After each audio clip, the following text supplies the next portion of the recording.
मेरे YouTube channel math solution में आपका स्वागत है। यदि आपने अभी तक चैनल को सब्सक्राइब नहीं किया है तो प्लीज़ चैनल को सब्सक्राइब कर बेल आइकन का बटन जरूर प्रेस कर लें, जिससे कि गणित के किसी भी प्रश्न पर बनने वाली वीडियो अपलोड होते ही नोटिफिकेशन के द्वारा आप तक शीघ्र पहुँच जाए। प्रश्न संख्या 4 है, निम्नलिखित में भुजाओं के कौन से समूह एक समकोण त्रिभुज बना सकते हैं। देखिए, जब हम बोधायन पाइथागोरस प्रमेय पढ़ रहे थे तो हमने यह भी कहा था, यदि त्रिभुज की 3 मापें हमें पता हैं, तीनों भुजाओं की लंबाई हमें पता है, तो हम सबसे बड़ी भुजा का वर्ग करके शेष 2 भुजाओं के वर्गों का योगफल करके जांच करेंगे कि सबसे बड़ी भुजा का वर्ग अन्य 2 भुजाओं के वर्गों के योगफल के बराबर आ रहा है कि नहीं। यदि बराबर आता है तो वह त्रिभुज समकोण होगा, और यदि बराबर नहीं आता है तो वह त्रिभुज समकोण नहीं होगा। तो जैसे प्रथम भाग में हमारे पास सबसे बड़ी भुजा क्या है, 6.5। तो पहले हम 6.5 का वर्ग करेंगे। तो कैसे करेंगे 6.5 का वर्ग? तो आप 6.5 को 6.5 से गुणा करेंगे। 5 × 5 = 25, 5 × 6 = 30, 30 × 2 = 32, 6 × 5 = 30, 6 × 6 = 36, 3 × 39, 5 का 5, 2 का 2, 9 × 3 = 12 और 3 × 1 = 4, दशमलव के 2 स्थान 42.25। 42.25 42.25 है, इसको आप शून्य न पढ़ें। तो उसके बाद बाकी जो 2 भुजाएं हैं, एक 6 सेंटीमीटर इसका वर्ग करेंगे और एक 2.5 इसका वर्ग करेंगे। देखो 6 का वर्ग तो कितना हो गया, 6 × 6 = 36 गुणा करेंगे तो, और 25 का आपको पता है 625 होता है। तो दशमलव के 2 स्थान होंगे, क्योंकि जब आप 2.5 गुणा 2.5 करेंगे और गुणा करके हम कह रहे हैं कितना आ रहा है, 625 आ रहा है, तो दशमलव के 2 स्थान, तो 6.25। अब इन दोनों को जोड़ते हैं तो 36 में 6 जोड़ के 42.25। तो देखो हम इस स्थिति को प्राप्त कर पा रहे हैं कि सबसे बड़ी भुजा का वर्ग और 2 भुजाओं के बाकी 2 भुजाओं के वर्गों का योग बराबर है।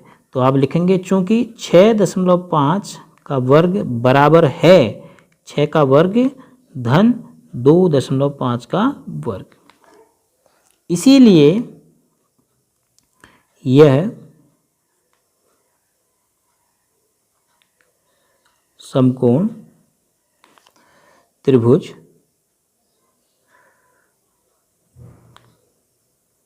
बनाएंगे। यह जो माप हैं तीनों, यह समकोण त्रिभुज बनाएंगे। और समकोण की पहचान भी करनी है, तो सबसे बड़ी भुजा क्या है, 6.5। तो 6.5 सेंटीमीटर भुजा के सामने का कोण, तो का सम्मुख कोण आप उसे कह सकते हैं। का सम्मुख कोण बराबर 90 अंश होगा, समकोण होगा, ये हम पता कर सकते हैं, क्योंकि सबसे बड़ी भुजा कर्ण होती है और कर्ण के सामने ही 90 अंश का कोण बनेगा। तो सबसे बड़ी भुजा 6.5 है। अब द्वितीय भाग को भी हम इसी प्रकार करेंगे, 2 सेंटीमीटर, 2 सेंटीमीटर और 5 सेंटीमीटर। तो सबसे बड़ी भुजा 5, 5 का वर्ग 5 × 25, ये आसान है क्योंकि इसमें दशमलव नहीं है। तो 2 का वर्ग धन 2 का वर्ग, बाकी 2 भुजाएं 2 दूना 4 धन 2 दूना 4, तो 4 में 4 जोड़ के 8। तो सबसे बड़ी भुजा का वर्ग 25 और बाकी 2 भुजाओं के वर्गों का योग 8। तो आप क्या लिखेंगे, चूंकि सबसे बड़ी भुजा का वर्ग बराबर नहीं है अन्य 2 भुजाओं के वर्गों का योगफल, तो इसीलिए यह जो माप होंगी यह समकोण त्रिभुज नहीं बनाएंगे। तो नहीं बनाएंगे तो फिर समकोण होगा ही नहीं।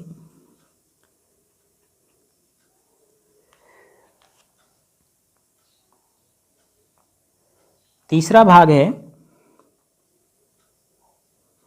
1.5 सेंटीमीटर, 2 सेंटीमीटर और 2.5। तो सबसे बड़ा है 2.5 का वर्ग हम निकाल लेते हैं। 2.5 का वर्ग बराबर 2.5 गुणा 2.5 गुणा करके 6.25 आ रहा है, कॉमा फिर बाकी 2 भुजाएं 1.5 का वर्ग धन 2 का वर्ग। 1.5 का वर्ग कितना होगा, 1.5 गुणा 1.5, 15 × 5 = 75, 15 × 1 = 15 और 7 22, 1 2 स्थान दाईं तरफ, तो 2.25 धन 2 दूनी 4, तो जोड़ेंगे तो 4 में 2 6.25। तो देखो यहाँ पर भी बराबर आ गया सबसे बड़ी संख्या का वर्ग और बाकी दो संख्याओं के वर्गों का योगफल। तो चूंकि 2.5 का वर्ग बराबर है 1.5 का वर्ग धन 2 का वर्ग, इसीलिए यह तीनों माप समकोण त्रिभुज बनाएंगे।